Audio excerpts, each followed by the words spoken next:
அப்பரில் perform பண்ணியிருக்கு. For example நம்ம லைனில் வந்து நம்ம என்ன எக்ஸ்பெக்ட் பண்ணுவோமோ அந்த பர்ஃபார்மன்ஸ் இருக்குது. வாங்க என்ன நடந்ததுன்னு பார்க்கலாம். அதே மாதிரி இன்றைக்கி முக்கியமான ஒரு விஷயம் என்ன சொல்கிறேன்னா, எப்படி ஒரு ஃபால்ஸ் பிரேக் அவுட்டை நம்ம கண்டுபிடிக்கிறது அப்படின்றத பார்க்கணும். ட்ரேட் எந்த பக்கம் போகுது, கண்டிப்பாக எந்த பக்கம் போகும் அப்படின்றதையும் பார்க்குறத இன்றைக்கி பார்க்கலாம். சரி, என்ன நடந்திருக்கு இன்றைக்கி ஓவராலாக மார்க்கெட்டு இன்றைக்கி வந்து நம்ம லைனில் எப்படி பர்ஃபார்ம் பண்ணியிருக்கு அப்படின்றத பார்த்தலாம்.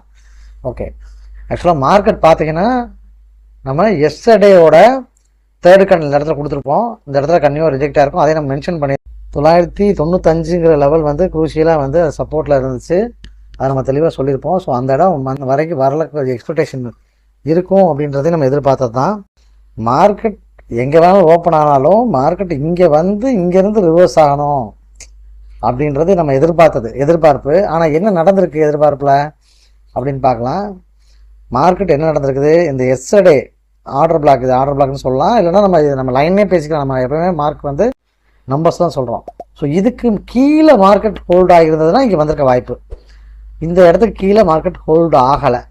இதுக்கு இன்னொரு ரீசன் என்ன அப்படின்னா, இங்கேயும் வந்து மார்க்கெட் பெரிய லெவலில் பேங்க் நிஃப்டிக்குள்ள வால்டைல் தான். பேங்க் நிஃப்டி வந்து காலையில் ஃபஸ்ட்டு மார்னிங் ஓப்பன்லேருந்து கீழே வந்தது மட்டும் தான் பர்ஃபார்மன்ஸ், மற்ற எந்த பர்ஃபார்மன்ஸும் பண்ணல.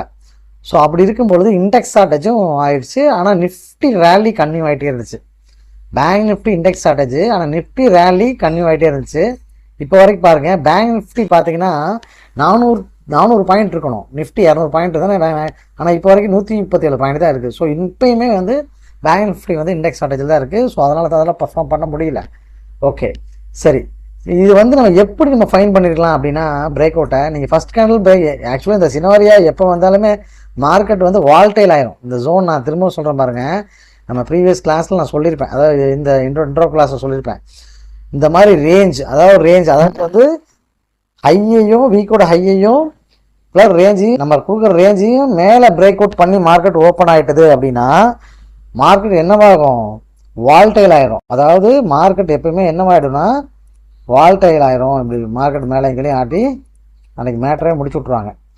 ஸோ இன்றைக்கி நான் எக்ஸ்பெக்ட் பண்ணது, சரி மார்க்கெட் ஏர்போர்ட் பார்க்கல மேலே ஓப்பன் ஆகிடுச்சு அப்படின்னா மார்க்கெட் என்ன ஆக போகுதுன்னு நினச்சேன். பட் இதில் இன்னொரு ட்விஸ்ட் இருக்குது, காட்டுறேன் உங்களுக்கு.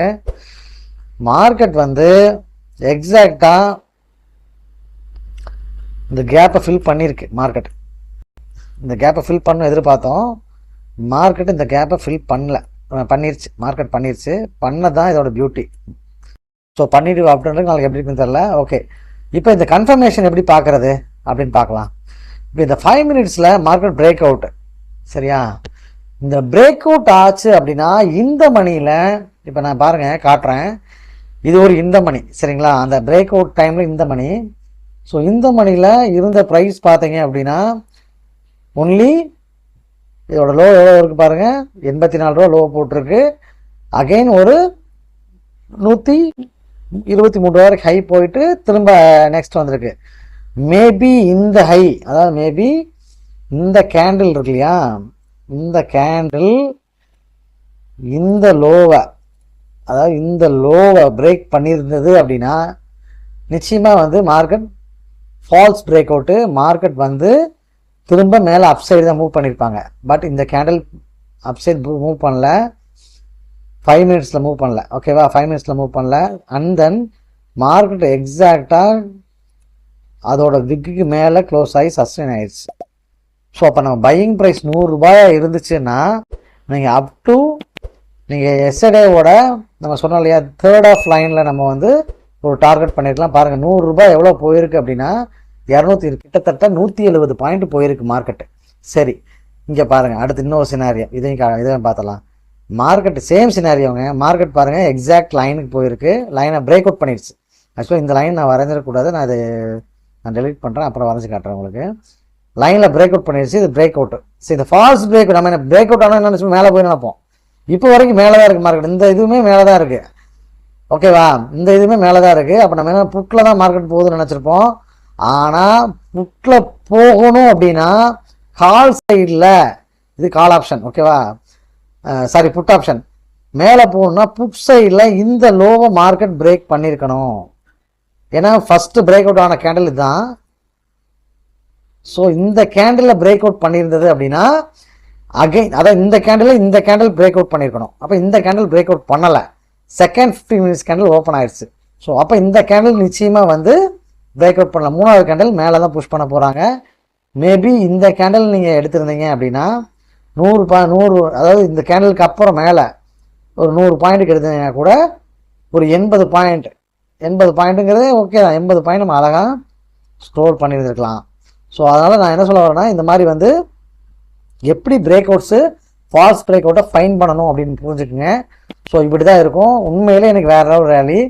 சரி, இதுக்கப்புறம் என்ன நடந்திருக்கு மார்க்கெட்டில்? நம்ம சொன்ன மாதிரி தான் ஃபால்ஸ் பிரேக் அவுட். அப்போ மறுபடியும் கீழே லிக்விடிட்டி மார்க்கெட் வந்து மறுபடியும் புஷ் பண்ணுறாங்க. ஓகேவா? எனக்கு இதில் நல்லா தெரிஞ்சிருச்சு. இந்த இடத்துல செகண்ட் அட்டம்ப்டில் மார்க்கெட் பிரேக் அவுட் ஆயிரும். அது compulsory. First attempt failure, second அட்டம்ப்டில் மார்க்கெட் வந்து சஸ்டைனாக பிரேக் அவுட் ஆகிரும் தெரிஞ்சிருச்சு. ஸோ அப்போ நான் என்ன பண்ணுறேன், மார்க்கெட்டில் நம்ம ஏற்கனவே ஒரு சினாரியோ சொல்லியிருக்கோம். என்ன சினாரியோ சொல்லியிருக்கோம்? மார்க்கெட் கீழே எந்த லெவலில் இருக்கோ அந்த லெவலுக்கு மார்க்கெட் மேலே மூவ் பண்ணு சொல்லிட்டோம். கரெக்டாக? அதான் நம்ம லெவல் லாஜிக். தேர்ட் லெவல், இது செகண்ட் லெவல், இது தேர்ட் லெவல். ஓகேவா? இது நம்ம இதான் சொல்லியிருக்கோம். Okay okay. அப்போ இந்த இடத்துல நம்ம லைன் ட்ரா பண்ணிக்கலாம். அப்போ லைன் மாதிரியே தெரியும் உங்களுக்கு. ஸோ இங்கே ஒரு லைன் ட்ரா பண்ணுறோம். ஸோ லைன் ட்ரா பண்ணியிருக்கோம். ஸோ அப்போ இது தேர்ட் லெவல். ஓகேவா? அப்போ நான் என்ன நினைக்கிறேன், சரி இந்த லெவலை பிரேக் பண்ணிச்சுன்னா நிச்சயமாக நெக்ஸ்ட் லெவலில் பிரேக் பண்ணுச்சு. சரி, இதுலேருந்து இது வரைக்கும் 30 பாயிண்ட்டுங்க ப்ரீமியம். ஸோ அப்படியே வந்து உங்களுக்கு சாலிடாக ப்ரீமியம். இந்த பாயிண்ட் வந்து 30 பாயிண்ட்ஸு ரீடெஸ்டிங்கில் ப்ரீமியம் அல்வா மாதிரி கொடுத்தது. சரி, பிரேக் அவுட் ஆகிடுச்சு. ஆனால் இந்த பிரேக் அவுட் நான் கன்ஃபார்ம் பண்ணல. இந்த இடத்த அகைன் ரீடெஸ்ட் பண்ணுது market. Break out again retest. இந்த கேண்டில் நம்ம ரீடெஸ்ட் கேண்டில்னு சொல்லுவோம். ஸோ ரீடெஸ்ட் பண்ணும்போது எனக்கு கன்ஃபார்ம் ஆயிடுச்சு அகைன் மேலே புஷ் பண்ணுறாங்க அப்படின்னு. அகைன் புஷ் பண்ணுறாங்க மார்க்கெட்டை. அப்போ இன்னொரு கன்ஃபர்மேஷன் நான், இந்த ஹையை பிரேக் பண்ணிச்சு அப்படின்னா மார்க்கெட் மறுபடியும் மேலே புஷ் பண்ணுவாங்க. இது லாஜிக். ஓகேவா? இப்போ ஹையை பிரேக் பண்ணுமா அப்படின்னு பார்க்கும்போது மார்க்கெட் ஹையை பிரேக் பண்ணிடுச்சு. இந்த கேண்டில் பிரேக் பண்ணிட்டு பாருங்க. ஆனால் இந்த கேண்டில் ட்ரேட் எடுக்கக்கூடாது. இந்த பிரேக் பண்ண கேண்டில் ட்ரேட் எடுக்கக்கூடாது. அகைன் வெயிட்டிங் ஃபார், நம்ம சொன்ன மாதிரி ரீடெஸ்ட்காக வெயிட் பண்ணுறோம். ஸோ அந்த ரீடெஸ்ட் கேண்டில் தான் நம்ம ட்ரேட் எடுத்துருக்கணும். அதுதான் கரெக்டாகவும் இருந்திருக்கும். சரிதானே? ஸோ இங்கே பாருங்கள், இந்த கேண்டில் ரீடெஸ்ட் பண்ணுது பாருங்கள். ஸோ இந்த கேண்டில் ரீடெஸ்ட் பண்ணுது. இந்த கேண்டில்னால் நம்ம எடுக்கக்கூடிய ட்ரேட் எங்கே இருக்கணும்? இந்த இடத்துல எடுத்துருக்கணும். ஓகேவா? ஸோ செம ப்ராஃபிட்டுங்க அதில். ஸோ இது மாதிரி வந்து உங்களோட ட்ரேடிங் பிளாட்ஃபார்மை பெட்டராக வந்து இம்ப்ரூவ் பண்ணுறதுக்கு இது ஒரு பெரிய ஸ்ட்ராட்டஜி. ரெண்டாவது, நம்ம லைன் என்னைக்கு வருதோ அன்னைக்கு தான் மார்க்கெட்டில் ப்ரீமியம் ஜென்ரேட் ஆகுன்றதை மறந்துடாதீங்க. ஸோ பேங்க் நிஃப்டி டோட்டலாக இண்டெக்ஸ் ஸ்ட்ராட்டஜி படுத்தே விட்டனோட சாமி அப்படிங்கிற மாதிரி தான் ஆயிடுச்சு. நான் திரும்பவும் சொல்கிறேன், பேங்க் நிஃப்டி வந்து மோரோவர் இன்னும் 2 வாரத்துக்கு உங்களுக்கு ரேஞ்சே கிடைக்காது. பார்த்துருக்கோம் என்ன கொடுத்துருக்காங்கன்னு பார்த்தலாம். மார்க்கெட் வந்து பார்த்தீங்கன்னா ஒரு சின்ன செல்லிங் ப்ரெஷரில் இருக்கிற மாதிரி தான் இருக்குது. பட் பார்க்கலாம், நம்ம லைனுக்கு வந்தால் ட்ரேட் எடுங்கன்றதை எப்பவுமே சொல்கிறோம். எப்படி வேணாலும் மார்க்கெட் அமையலாம். ஓகேவா? அந்த விஷயத்த மறுபடியும் நான் திரும்ப சொல்லிகிட்டு இருக்கோம். ஓகே, நாளைக்கு வந்து நிஃப்டியோட ரேஞ்ச் பார்த்தீங்கன்னா 22 558, 22 660 அப்படின்றது ரெசிஸ்டன்ஸாக இருக்கும். 22 298, 22 140 அப்படின்றது ரெசிஸ்டன்ஸ் லெவலாக இருக்கும். இந்த லெவல் ரொம்ப குரூஷியலான லெவல் தான். இங்கே வந்தால் ட்ரேட் பண்ணுங்க, நிச்சயமாக ப்ரீமியம் இருக்கும், அதில் மாற்றம் இல்லை. அதே மாதிரி பேங்க் நிஃப்டி வந்து ரேஞ்ச் கொடுத்துருக்காங்க. சரி, நம்ம இதில் என்ன பார்க்கணும் அப்படின்னா வீக்லி மூமெண்டம் எவ்வளோ கொடுத்துருக்காங்க அப்படின்னு பார்த்தலாம் ஒரு தடவை. நியர் மோஸ்ட் 1000 பாயிண்ட் மார்க்கெட் வந்து வீக்லியில் கொடுத்துருச்சு. இதுக்கு நிஃப்டிக்கு. பேங்க் நிஃப்டிக்கு கொடுக்க வேண்டிய இடம் எவ்வளவுனா, ஸோ சாருங்க ஏரியா பெருசாக இருக்குது, பார்த்துக்கலாம்.